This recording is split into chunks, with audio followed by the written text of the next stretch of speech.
What's happening, guys? Your PT, Zach back here. Hope you are all keeping swell today.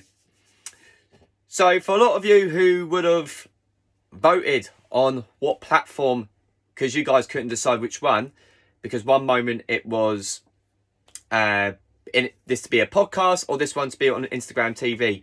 So what I've kind of decided to do is do the combination of the two. So I've got my microphone sat right here next to me, connected to my iPad, which I use my podcasting platform or recording platform, which is Anchor. And I've got the video set up here on top. So who knows, I may even upload it onto YouTube if you fancy a sort of episodic podcast like thing. So let's get cracking on. But before we do, just a little bit of housekeeping for you. Welcome to the Unscripted Fitness Podcast. I'm your host, Zach King here. For those of you who don't know who I am, I'm an online personal trainer working within the UK Berkshire area. What I do is that I help men and women skyrocket their confidence by changing their habits, routines and rituals, by increasing activity levels and giving them and let them becoming the best version of themselves. So that's kind of out the way there, guys. What we're kind of here discussing and why you're watching is kind of from the title. You know, we're here to have a little discussion about should we be dieting in January. So Christmas has come out the way, you know, thankfully, touch wood, we're not in another lockdown at this moment in time in January 2022. January 11th, 2022.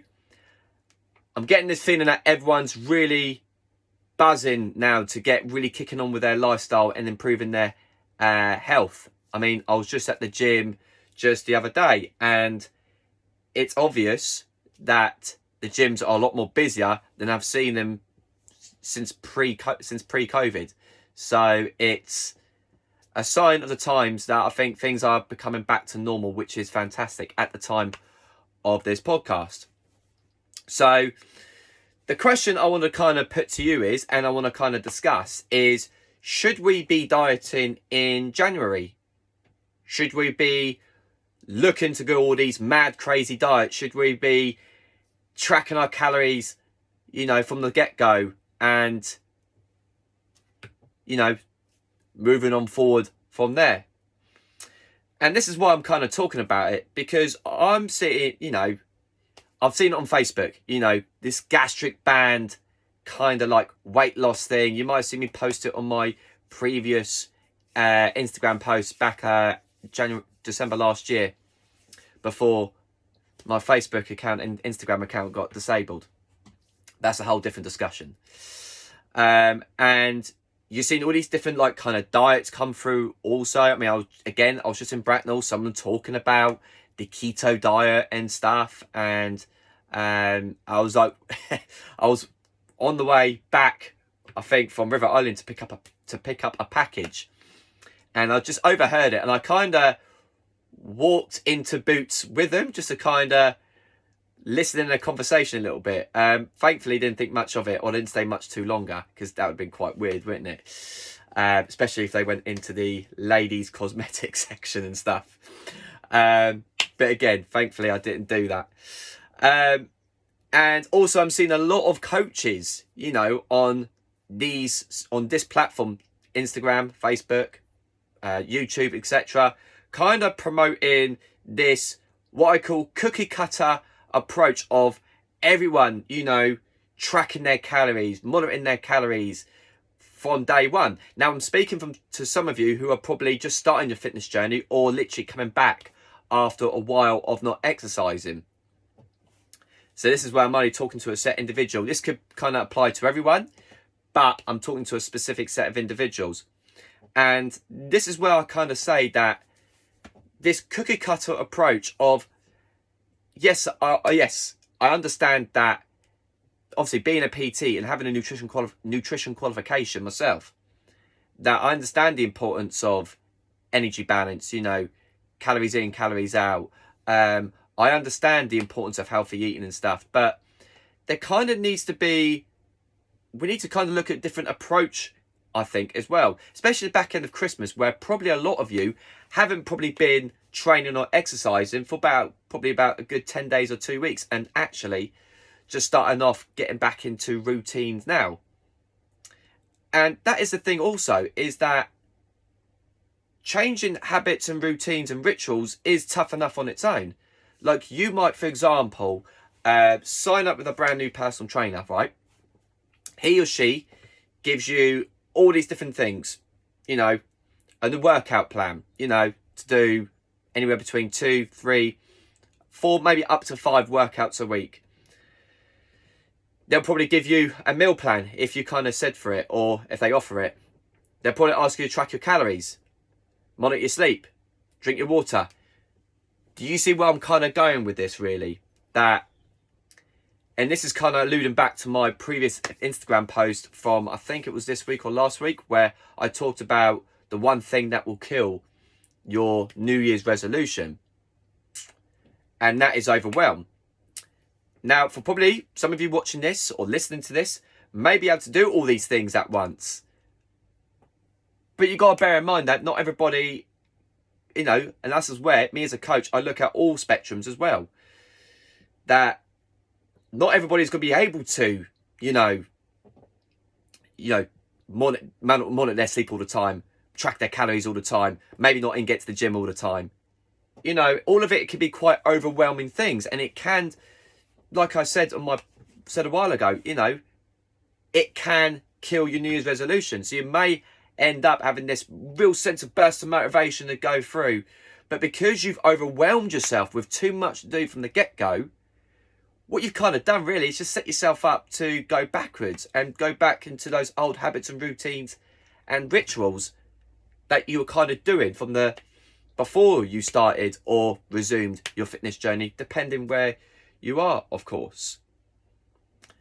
And this is where I want to kind of give my advice onto this and give my full-blown advice. And again, this is for anybody who is starting their fitness journey or coming back after not exercising for a while, or just simply struggling for motivation. You just want to start with the sheer fundamental basics. And that is just by moving a bit more, exercising a bit more. Don't worry about anything else. Don't worry about tracking your calories for the time being. That can be something you can focus later on. Your sleep will improve by exercising more. Your mood will improve by exercising more.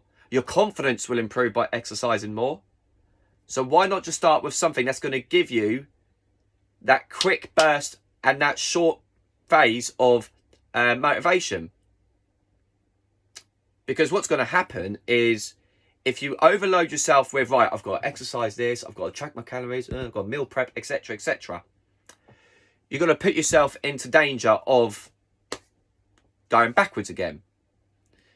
I mean, let's give an example. I know people are probably saying, oh, but calories is king. Yes, I understand calories is king. Of course I do. But,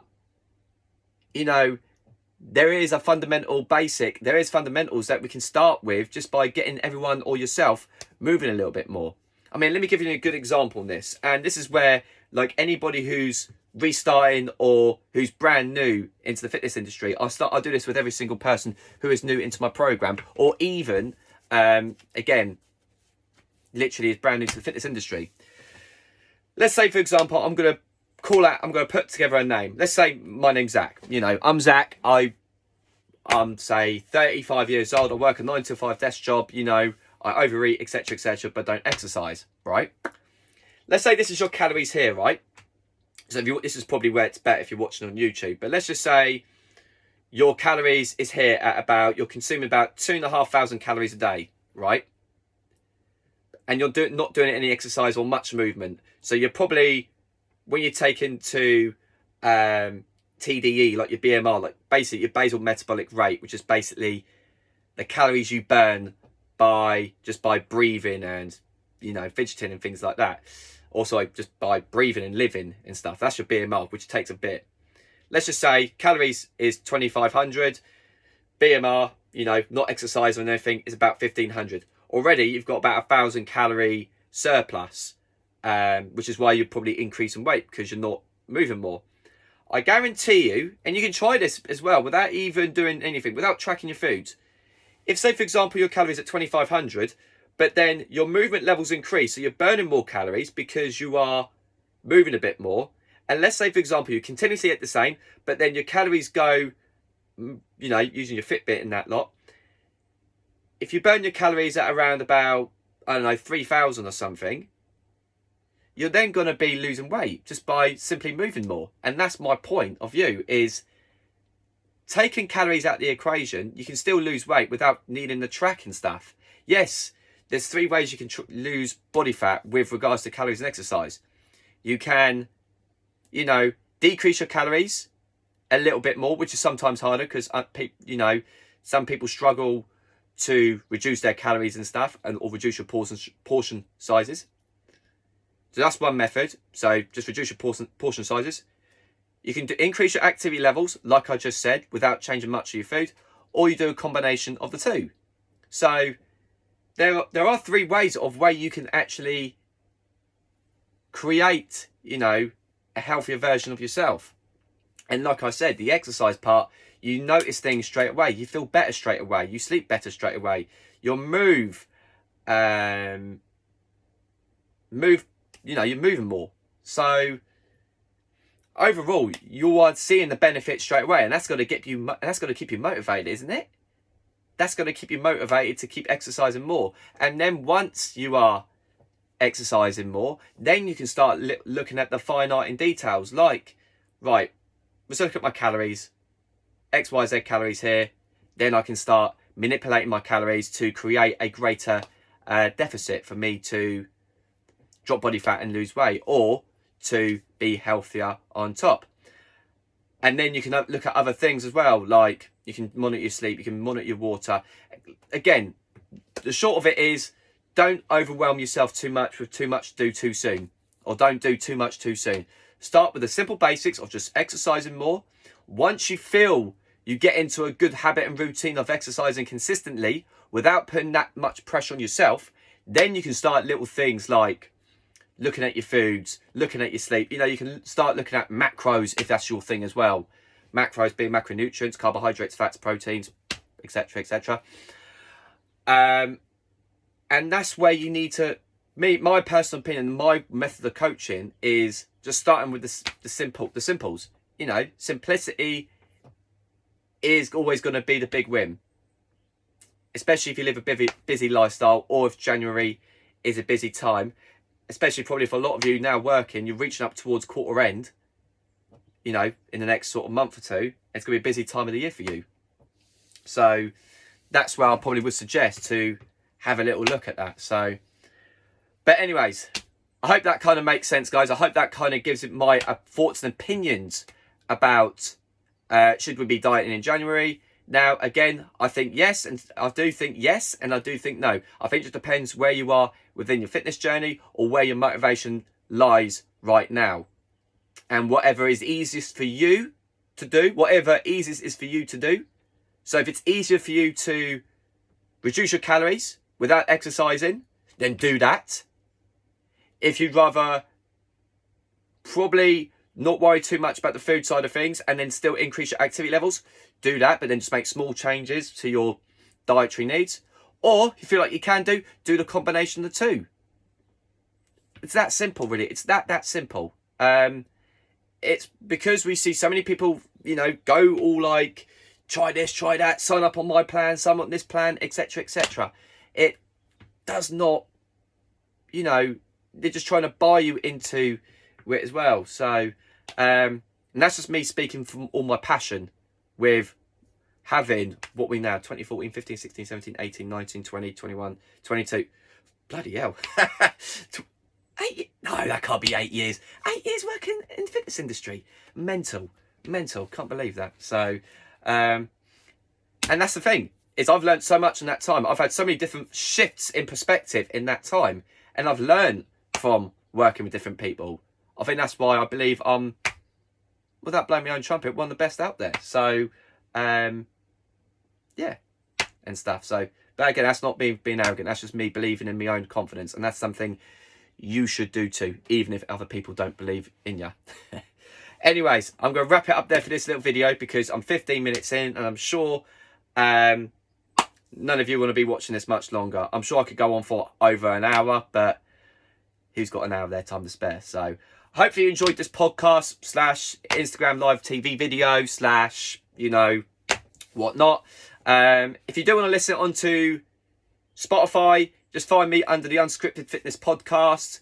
If you do want to give me a little bit of a follow, or if you want to share this, please share it to everybody who may benefit from this. But any shares, anything like that would be much appreciated also, guys. But thank you for your time for watching. It does mean the world to me. It does mean everything to me that you would take the time to watch this.